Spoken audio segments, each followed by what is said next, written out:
request Satyam Das. নমস্কাৰ মই কবিতা আবৃত্তি কৰিম কবিতাটোৰ নাম কুকুৰ সপোন মই সপোনত দেখিলোঁ দুটা ভূতৰ পোৱালি আৰু দুজনী নাম চিলিকা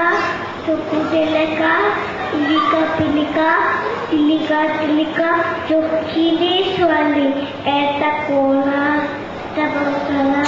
নামত পিঙত ভূত কথা পাতে টাকুট টাকুট ফুট এটাই কৰে পুট পুট পুট দুটাৰ নামটো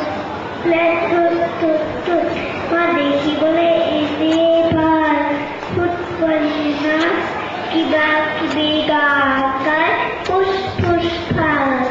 মনে মনে কাম কৰে ফুচ ফুচ খায় একুৰ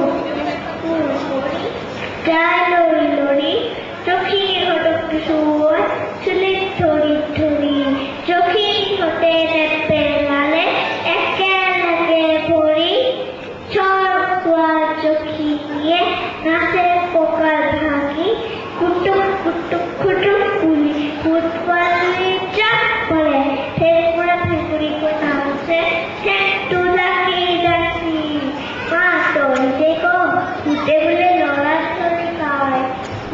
পুখুৰীলৈ নি বোলে ভৰি দুটা ওপৰ কৰি মূৰটো হেনো এহাত বোকাত সোমাই ক'ত যাবা সিহঁতে মোক একোকে ভয় খায় ওচৰত থাকিবলৈ সিহঁতে সহায় কৰা যায় ভয় কৰা লৰাকে মাক ভূতি ধৰি পেলাই মাক নহ'লে ভূতলে থৈয়ে যায় thank you Thank you, Divya Nana. That was very energetic.